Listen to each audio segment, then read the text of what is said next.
Hello भाई साहब, ओए हेलो इधर। जीएसटी की वीडियो देख ली, मोस्ट एक्सपेक्टेड टॉपिक वाली? हाँ तो बोल दो। तो अगर देख ली ना तो ये वीडियो उससे भी इंपॉर्टेंट होने वाली है, क्योंकि इसमें इनकम टैक्स के मोस्ट एक्सपेक्टेड टॉपिक की बात करूंगा।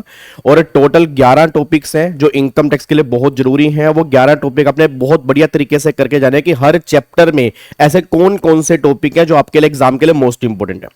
पहली बात जीएसटी की, एक बार अगर नहीं देखी वीडियो देख लेना, क्योंकि वो टॉपिक इस बार के एग्जाम में कंफर्म तुम्हारे एग्जाम में आएंगे, चाहे वो एग्जाम सितंबर में है या वो एग्जाम दिसंबर में है या वो एग्जाम जनवरी में है। वो टॉपिक बहुत इंपॉर्टेंट है। बट हाँ, जिनके अभी एग्जाम आ रहे हैं वो तो जरूर करके जाएंगे जाएंगे।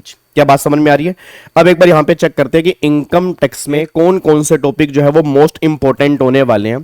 तो सबसे पहला अगर मैं सैलरी के चैप्टर की बात करता हूं तो सैलरी के चैप्टर में रेजिडेंशियल स्टेटस का जो चैप्टर है उसमें 5 जो स्पेशल केस हमने किए थे ना, कि 2 केस इंडिया से बाहर जाने वाले, 2 केस इंडिया में आने वाले और एक डीम्ड रेजिडेंट वाला केस जो हमने किया था, उन 5 केस को बहुत बढ़िया तरीके से रिवाइज कर लेना। उन्हीं 5 में से एक आधा क्वेश्चन इस बार के तुम्हारे एग्जाम के अंदर बन सकता है, बस ये पर ध्यान दो।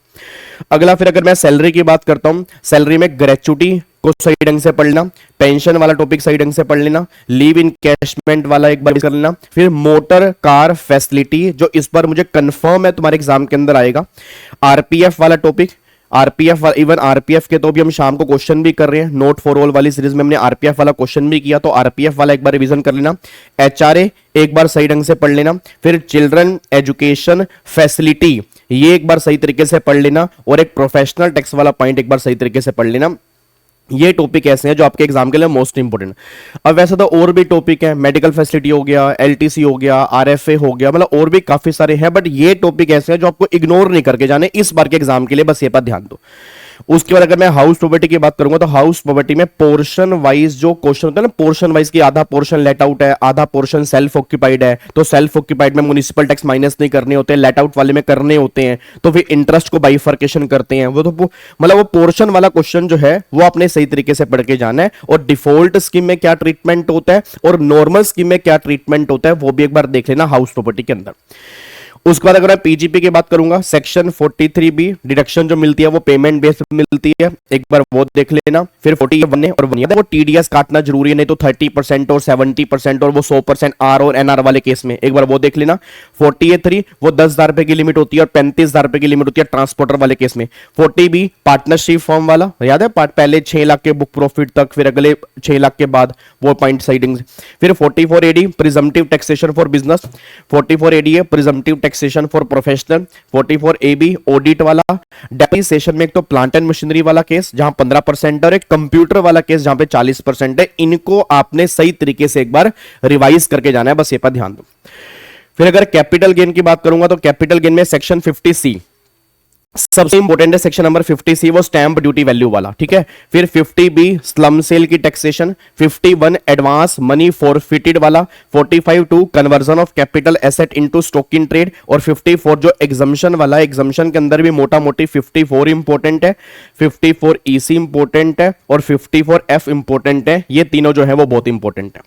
उसके बाद अदर सोर्स की बात करूंगा, अदर सोर्स में गिफ्ट की टैक्सेशन, भाई एक बार गिफ्ट की टैक्सेशन एक बार रिवाइज कर लेना। फिर डिविडेंड वाला, डिविडेंड को भी एक बार तरीके से देख लेना। और दूसरा फिर बायबैक, अब तुम सब जानते हो कि बायबैक को भी डीम्ड डिविडेंड माना गया है सेक्शन 222F के अंदर। तो बायबैक को हम कैपिटल गेन में भी लेके जाते हैं और बायबैक को हम अदर सोर्स के अंदर भी लेके जाते हैं। तो अमेंडमेंट जो इनकम टैक्स में आई थी बायबैक वाली, तो एक बार वो तरीके से देख के जाना चाहिए। उसके बाद क्लबिंग ऑफ इनकम में माइनर चाइल्ड वाला पॉइंट एक बार तरीके से देख लेना, फिर स्पाउस वाला पॉइंट एक बार तरीके से देख लेना। इन दोनों में से एग्जाम में क्वेश्चन बनने की उम्मीद है। सेट ऑफ के अंदर लॉन्ग टर्म कैपिटल लॉस का ट्रीटमेंट क्या होगा, फिर स्पेक्युलेटिव लॉस का ट्रीटमेंट क्या होगा, नॉन स्पेक्युलेटिव लॉस का ट्रीटमेंट क्या होगा, इनको तरीके से देख लेना।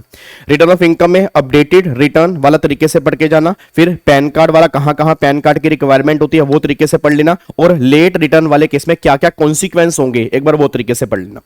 फिर एडवांस टैक्स वाले केस में 234B 234C का जो इंटरेस्ट है वो इंटरेस्ट एक बार चेक कर लेना, और एएमटी में एएमटी की कंप्यूटेशन, और एक सेक्शन 115 BAC जो हमारा डिफॉल्ट रिजीम है उसके टैक्स रेट हो गया, सरचार्ज हो गया, रिबेट हो गया, एक बार वो आपने रिवाइज करके जाने। वैसे इनकम टैक्स बहुत वाइड है, बहुत टॉपिक है, बट ये टॉपिक ऐसे हैं जो आपके एग्जाम के लिए बहुत इंपॉर्टेंट होने वाले हैं। इनको आपने जरूर बार बार रिवाइज करना है। अगर नहीं किया इनमें से कोई टॉपिक तो भी कर लो, अभी भी टाइम है, बट छोड़ के मत जाना, बस ये पर ध्यान दो। ठीक है जी। आपको और मुझसे कुछ चाहिए, आपको और किस टॉपिक पे वीडियो चाहिए, तो प्लीज आप कमेंट बॉक्स में डाल सकते हैं, क्योंकि आपके एग्जाम के लिए मैं जितनी हेल्प कर सकूंगा उतनी कोशिश करूंगा। मैं बता दूं, नोट फॉर ऑल वाली सीरीज जिसमें सिर्फ क्वेश्चंस की प्रैक्टिस होती है, उसका सीजन 1 पहले हुआ था, 35 सेशन है, यूट्यूब पे है, प्लेलिस्ट है, आप उसको देख सकते हो, उसमें से ही पेपर बनता है। नोट फॉर ऑल का सीजन 2 अभी चल रहा है, उसके अप्रोक्सीमेट 19 सेशन हमारे हो चुके हैं, और इस बार हम क्या कर रहे हैं, क्वेश्चन तो कर रहे हैं, क्वेश्चन के साथ में प्रेजेंटेशन भी कर रहे हैं, तो वो भी जरूर देख के जाना। बाकी अमेंडमेंट्स मैंने जीएसटी की सारी करवा दी हैं, रिवीजन सारी की सारी यूट्यूब के ऊपर पड़ी हुई हैं, तो तुम्हारे एग्जाम के लिए कोई कमी इस बार नहीं आनी चाहिए, तुम्हें बहुत बढ़िया एग्जाम दे के आने हैं, बस ये पर ध्यान दो। ठीक है जी, थैंक यू सो मच, जय हिंद, God bless you, love you all, bye bye.